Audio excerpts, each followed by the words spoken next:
Welcome back to Lariat TV News. This week, we tell you about a business that recently rebuilt their location after a devastating fire 2 years ago. I'm Lauren Holcomb. And I'm Claire Marie Scott. Before we bring you that story, we show you a protest that took place over the weekend.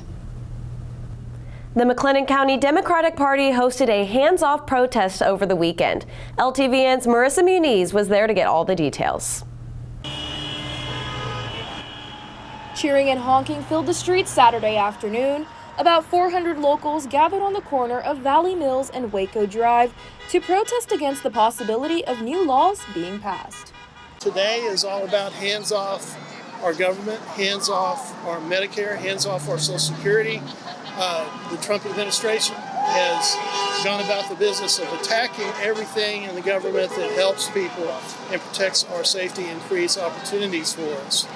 Hayes served in the Army for 15 years and says he used to vote for the Republican Party, but changes in its values has led him to where he is now. Republicans no longer represent the democracy that we have believed in and that the Founding Fathers established. So I'm here to protect and defend the Constitution of the United States.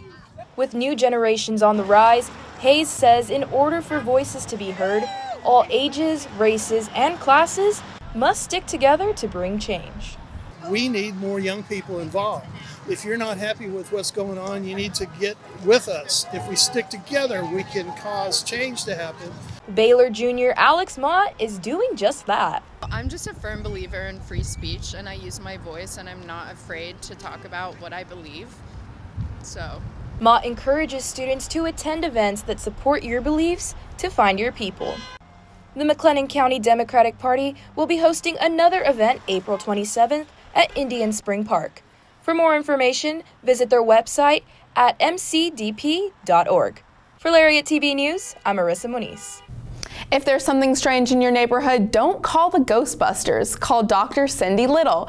From haunted theaters to graveyards, this Waco ghost hunter investigates all. LTVN's O'Connor Daniel has the details.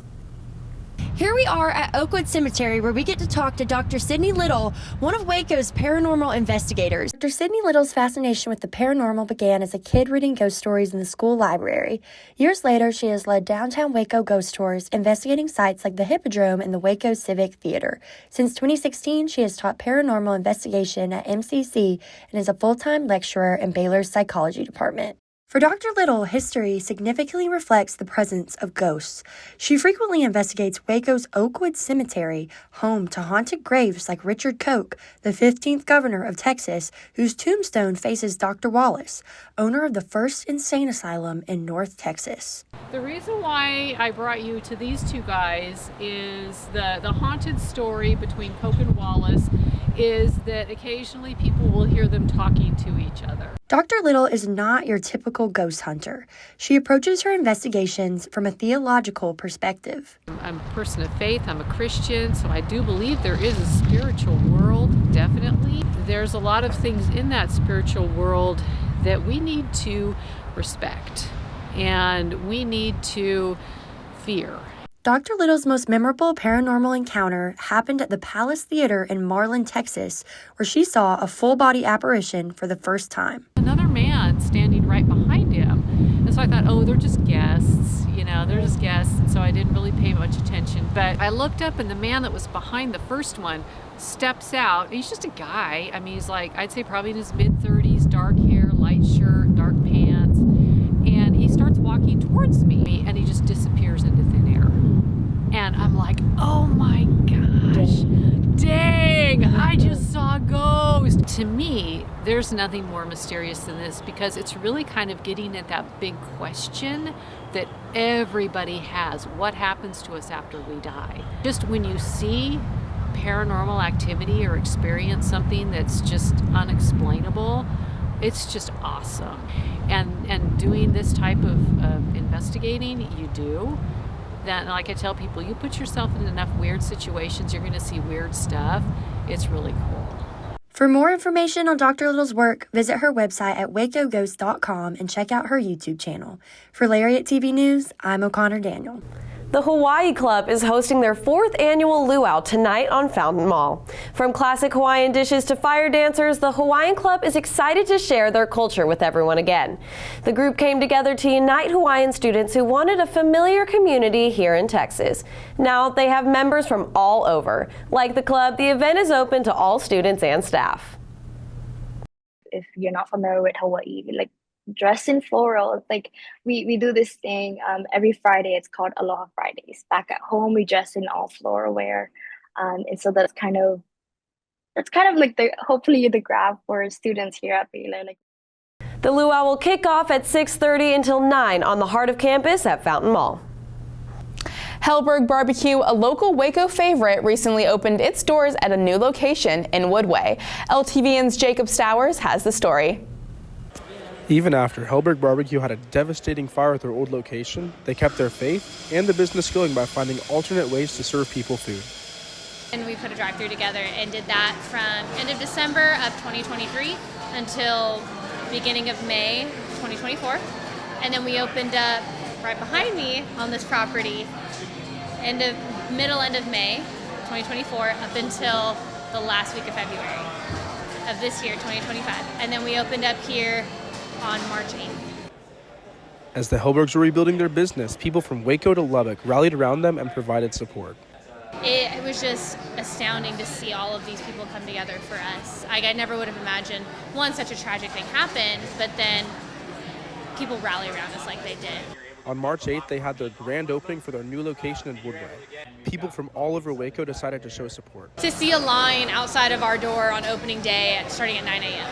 was like, what is happening right now? It was a couple, it was a dad and daughter that lives a mile and a half down the road. They wanted to be the first to be here. And I just thought that was so cool. When asked about how to deal with tough situations and adversity, Yvette Hellberg had this to say. I mean, for us, it sounds probably oversimplified, but trust God. I mean, we really dug into our faith when the fire happened that night, days, weeks, months. Here we are 16 months after. For Lariat TV News, I'm Jacob Stowers. Foster Pavilion has a lineup of concerts happening soon, and 2-time Grammy winner is coming in September. Lauren Daigle, a Christian music artist, is set to perform on September 12th to kick off Family Weekend. The weekend will be full of events, including Saturday's football game against Samford. Jason Cook, Vice President for Marketing and Communications, said they are trying to attract A-list talent to come to Waco, and it's exciting that Daigle is big in all genres of music. It will be a time of reflection and a time of worship, all put into one concert package. She just has the ability to do that, and there's not many artists out there of her stature who can do that. Tickets are officially on sale and can be purchased at baylor.edu/Foster Events. Baylor's Office of Sustainability is celebrating what they call Earth Month by hosting events throughout the Waco community. On Wednesday, the team tabled at the Bridge Street Farmers Market to share how sustainability should be involved in the DNA of everything that Baylor does. One of those leaders is Dr. Sarah Verplug, the Office of Sustainability's facility manager. She also helped launch the Waco Green Texas Business Alliance, which supports local businesses through sustainable education. Today, we're just here trying to spread the word that we're here and that Baylor cares about sustainability, and that we're eager to hear from our community members what is important to them so that we know that we're implementing things that is beneficial to our community. For a full list of Earth Month events and ways to get involved, visit sustainability.web.baylor.edu. Coming up, we recap Fiesta, an event that celebrated Hispanic heritage. And show you more about the importance of creative arts experiences next. I'll never get used to this. I'll never get used to this.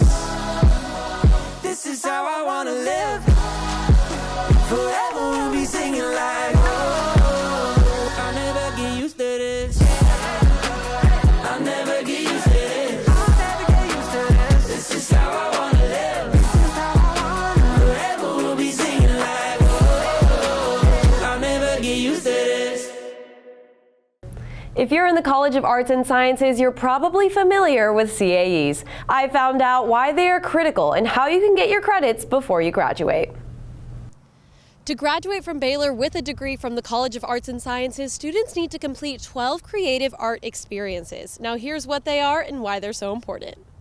The idea behind these is we want students, as they depart from Baylor, as they're going through this liberal arts education, to really walk out as well-rounded human as possible. Students are required to attend 2 music, theater, literary world culture, film, and art events, as well as 2 more of their choice. Sometimes, students procrastinate these credits because they aren't an actual class being graded. Recently, many seniors received emails reminding them that to graduate, they need to finish these credits. Part of the reason we push so hard on that is, obviously, as seniors, y'all don't do academic advisement necessarily anymore. And so we're kind of coming in at the end, trying to pick up that mantle from the advisors to help you kind of get across the finish line. Although not an actual class on your Canvas page, students can take the time to get together and enjoy a realm they don't ordinarily study. I actually really like the CAEs that we have to do here at Baylor. It is a little harder senior year. Last semester I'm really crunching to get them all done, but it gives me an opportunity to see a little bit more of Baylor than I would normally go to explore. I never would have gone to the art museum. So it's a cool way to hang out with friends. To find out more about the over 100 CAE events offered each semester or to make an appeal, check out cae.artsandsciences.baylor.edu. For Lariat TV News, I'm Lauren Holcomb. The Cashin Academic Center hosted the Together at the Table Hunger and Poverty Summit. They brought several guest speakers, including Michael L. Smith, Managing Director for LEO, Lab for Economic Opportunities. They shared information about their organizations in hopes of reinforcing concepts about food security. Because think about this, if we are really going to be serious about making change in our country, we need to treat the services we're giving out as seriously as you would find the medical community designed services. Baylor Theater is back with their new production, Describe the Night. LTVN's Maren Small has the details. This week's Baylor Theater is performing Describe the Night, a historical drama that spans nearly a century from a 1920s plane crash during the Russo-Polish War to modern-day Poland. The plane crash happened just outside Smolensk in the Katyn Forest, and this is an historical plane crash. There are many elements in this play that are historical. In today's society, tech-driven cultures, face-to-face connections, and shared creative experiences are being replaced by digital interactions, which Pounder believes is leading to a lack of appreciation for the arts. I think this is an important story for the United States right now, because I think that the social dynamic and the political dynamic in the United States right now, with so much polarization, has raised a lot of questions about when we're hearing the truth, when we're hearing a lie, or when we're hearing the truth or a lie that's formed to create a kind of narrative. Because there are many ways to tell the truth. You can tell truth in ways that support what you want to communicate. And Pounders emphasizes that the play resonates with today's society, shedding light on systems of control and the manipulation of truth in a polarized world. all of the humanities are in danger of being underrated by society, but particularly those humanities. By humanities, I mean the arts, our social dynamic as a society, cultural things that we do together, things that we do together in person, I think are more and more taking a back seat in our society. Pounders encourage students to take time out of their days to reflect on the theme of truth, connection, and history, and experience the power of live theater by attending the show. For Lariat TV News, I'm Maren Small.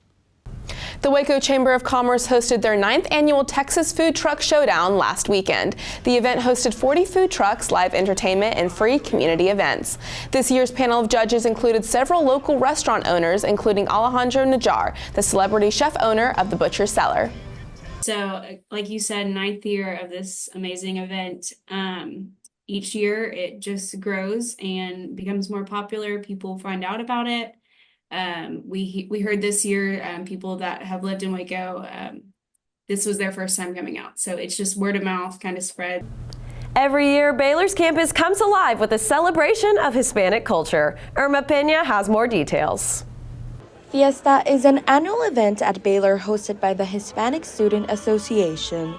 The event features Hispanic music, food, desserts, and offer attendees an opportunity to learn more about the Hispanic culture. It really brings a little bit of culture to Baylor, and it's so great getting to see everybody else like being a part of it and sharing our culture with them and just having everyone enjoy it. But beyond the celebration of their culture, it's also a bridge, helping them build a sense of belonging on campus. You kind of forget, you start to forget where you're from and the things that you were doing beforehand. And events like this kind of helps me connect or reminds me of where I'm from, what I represent, and what I'm striving to be.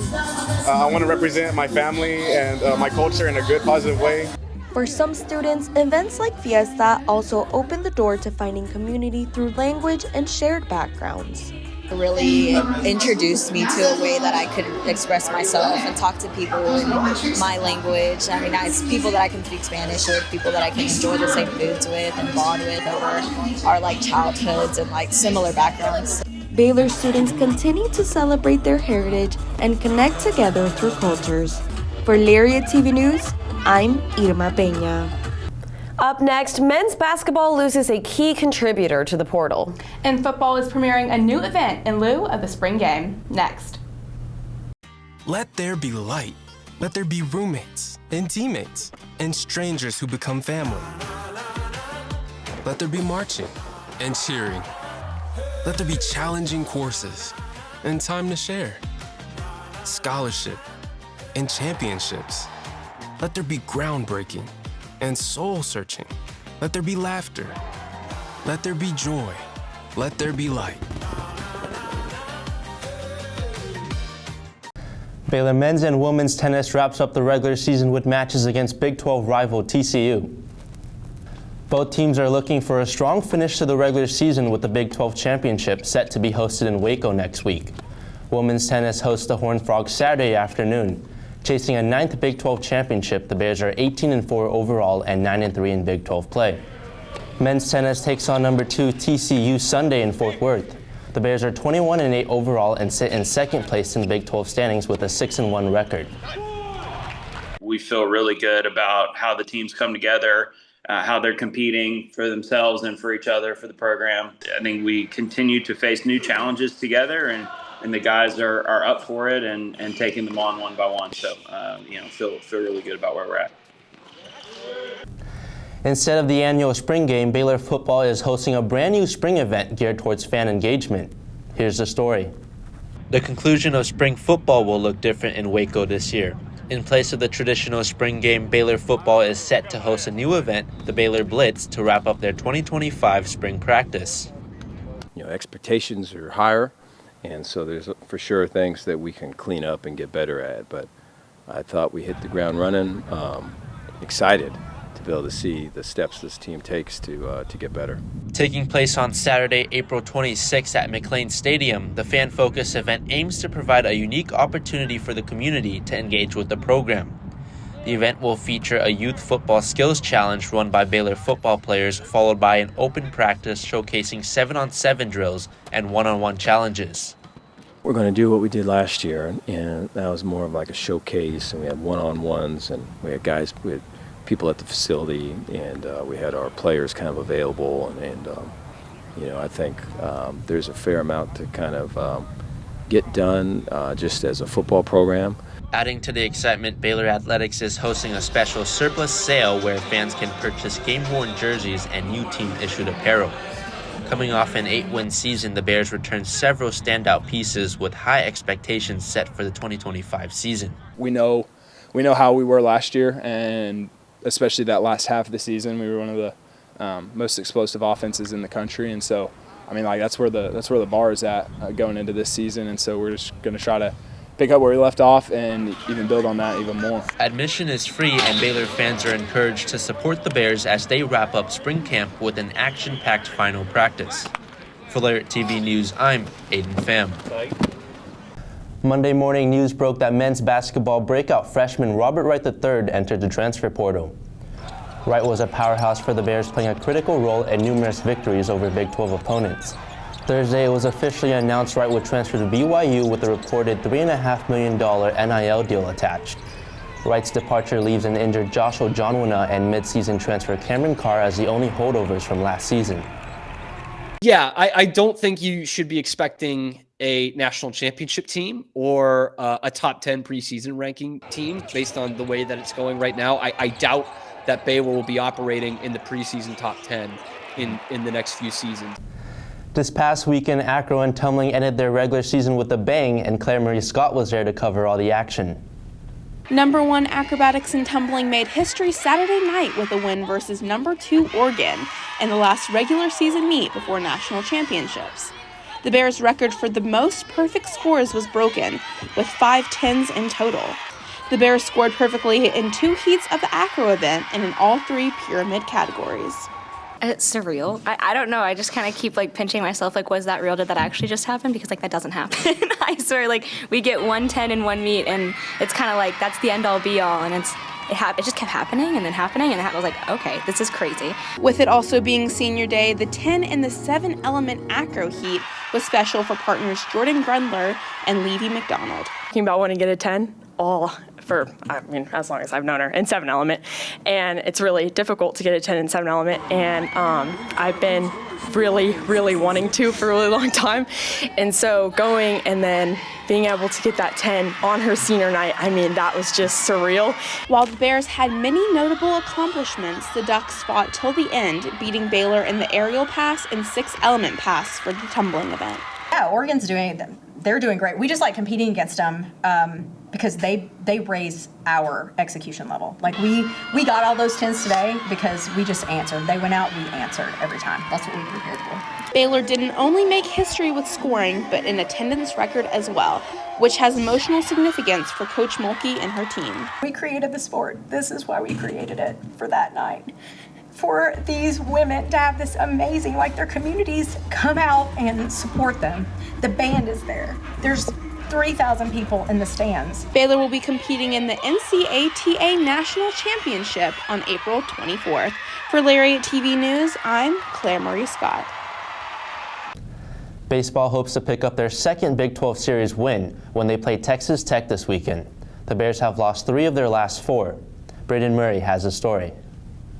Baylor baseball lost the weekend series to Big 12 foe Houston 2-1. In the first game, Baylor was up 4-1 going into the 8th inning, but the Cougars scored 5 runs in the top half to give them a 6-4 lead. Houston scored once more in the 9th to make it a 7-4 ball game. Right. This one hurts, we felt like we were in good shape. We felt like we had the game in pretty good hand, and then all of a sudden we didn't, and now we're punched, and we've got to respond. So there's no question about that. The Bears struck back in game 2, winning 4-3. After 3 innings, the Bears were up 2-0. Houston took the lead with a 3-1 4th. Senior catcher Corley Castle drove in the tying run in the 6th, and the Bears scored the winning run in the bottom of the 8th. Yeah, no, we feel good about it, and we responded today, but I really don't think it's clicked for us yet. Didn't click for us yesterday. I don't think it's fully clicked on offense today, so we're going to look to get it all going together tomorrow. We got plenty of bullpen arms left. We want to get the bats going even more. All the runs in the third game were scored in the first 2 innings. Despite having more hits, Baylor had more players left on base, losing the game 4-2. But over the last 7 innings, the Baylor bullpen only gave up 1 hit. I'm disappointed we didn't win, but they pitched well. They played well enough today. They scored a couple early on us, and we couldn't get it. We hit a couple balls on the button that are probably home runs on decent days. Not today. It is what it is, and so they're just fly ball outs. Next, the Bears welcome Texas State on Tuesday for the midweek matchup. For Lariat TV News, I'm Braden Murray. Well, that's all for sports. Make sure to follow the Lariat on all socials to stay up to date with the latest sports news. Back to you, ladies. Thanks, Aiden. That closes out our newscast for this week. Make sure you are keeping up to date by following all of Baylor Lariat socials. We hope to see you next Thursday for our early newscast before you leave for Easter break. Until then, have a safe week, and as always, Sic 'em Bears.